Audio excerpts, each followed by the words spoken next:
Okay, guys, so in this video, as I promised, I'm gonna cover the kinetic molecular theory here. Now, it is mentioned, guys, this theory of gases, it is mentioned after each, in your chapter, after each law, but I want to give you a little more details about it so that it will help you guys to understand each gas law. I think it's in a little, I guess, deeper and more comprehensive manner. All right, so let's start now stating certain basic presumptions of kinetic molecular theory. So presumption number one, or statement number one, a gas is composed of particles that are separated by relatively large distances. The volume occupied by individual molecule is negligible. So I'm not going to write it down here, guys. It just, as I dictate, you can write it down for yourselves so that when I explain to you guys the different gas laws, you can now have a, just always refer to what I just stated so that for the explanation. Now, the statement number two, guys, of the kinetic molecular theory. Gas molecules are constantly in random motion, moving in straight paths, colliding with the walls of the container and with one another in perfectly elastic conditions. Collisions, my bad. And so what are the elastic collisions, guys?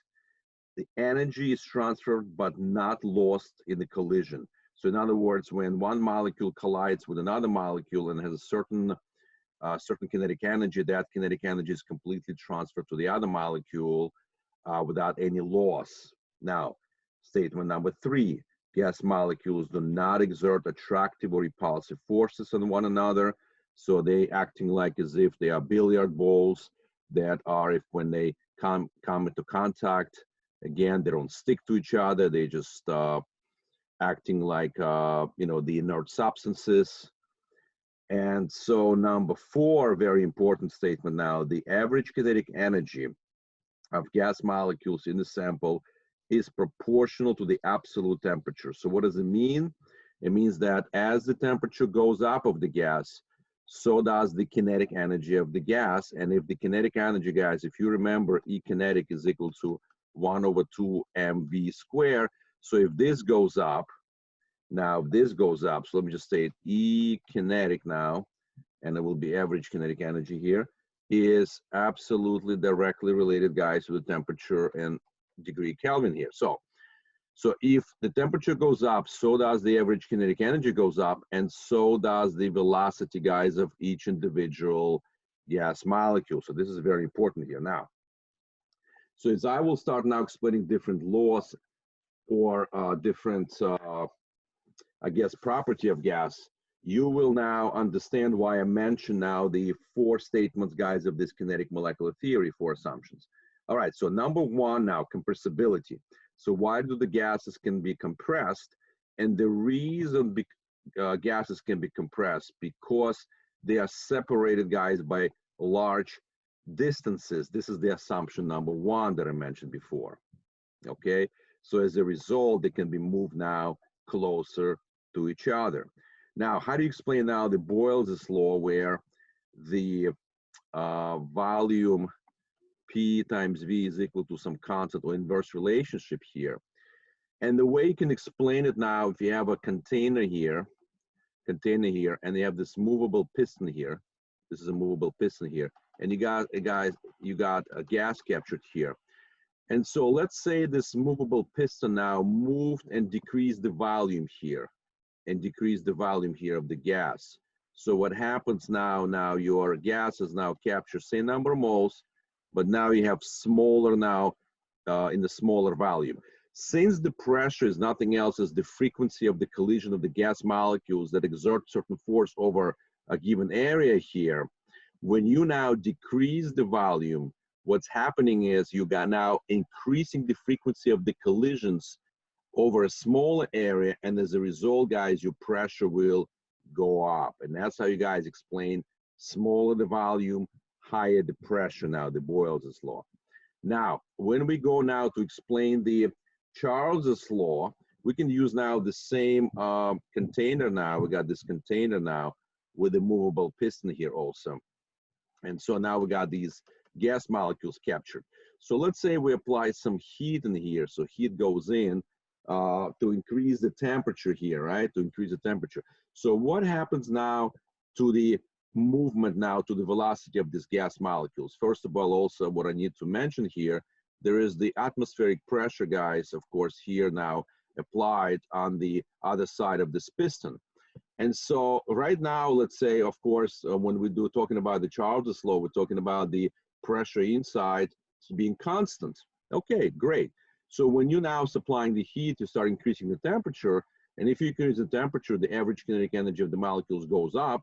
And then if the average kinetic energy, guys, goes up, so does the velocity. So the frequency of the collision now is going up here. As a result, your pressure will go up. But remember, guys, we talked about the Charles' law, that the pressure must be constant here. So how does the pressure become constant? So the piston now, guys, has to move up so that the pressure inside now will be equal to the pressure outside. And that's how now the pressure will be now, stabilized to what it used to be. The pressure was outside to equal to the pressure inside, or reverse, vice versa here. And so when now the piston now moves up to equalize now, guys, the pressure inside and outside, what happens is you actually increasing the volume. And that's how the higher the temperature now, higher the volume, Charles' law, direct relationship here established. Now, the next one now, I'm going to explain. By the way, the Gay-Lussac law is pretty much explained the same way now, in a similar manner. When you now increase the temperature, so does the pressure. I mean, now it's pretty much common sense, guys, for you here. If I increase now the temperature of the gas molecules now, and in the container with the movable piston here, so what is going to happen here, if I increase now the temperature, so does the kinetic energy. And of course, now if kinetic energy goes up, so does the velocity and frequency of collisions, guys, will increase. And therefore, the pressure, guys, goes up. Okay, so that would be the Gay-Lussac's law, pretty simply explained. Now, the Avogadro's law now could be also explained now in terms of kinetic molecular theory, and we can use now the same concept with the movable piston here. So let's say we have a certain gas now, certain volume, and a certain gas now captured within this volume here. Okay, so what's going on here now? We know that because the magnitude of the pressure exerted by the sample of gas depends on the frequency of the collisions. Remember, guys, so we have now the temperature and the pressure here constant. So we have a certain now frequency of the collisions here because the temperature has a certain temperature, and of course we have certain kinetic energy, and as we have certain kinetic energy, we have certain velocity of this molecule. So they're moving pretty much, it's very similar velocities here. Now, what happens now if you now add, for example, more number of moles in this container? So what you're gonna do, guys, is that you're gonna increase now the frequency here of the collisions, but remember the pressure has to be constant. And so as a result, remember, guys, there's atmospheric pressure here exerting on the outside of this piston, on the surface of the outside of the piston here. And so if you now add more molecules here of the gas, so you're gonna increase the frequency of the collisions here. And if you increase now the frequency of the collisions here, the pressure inside wants to equilibrate to the pressure outside to keep it constant. And as a result, the piston will move up. And so the volume will increase. So now this is the way, guys, to establish a relationship between the more number of moles, higher number of moles, higher the volume. Smaller number of moles, smaller the volume. And that is pretty much, guys, I just explained you guys all of the laws, the 4 laws that I covered here, guys. I explained you with the help of the kinetic molecular theory of gases. So now, guys, in the next video, I'm going to go into combined gas laws, ideal gas law, and the application, guys, of the ideal gas laws to different concepts.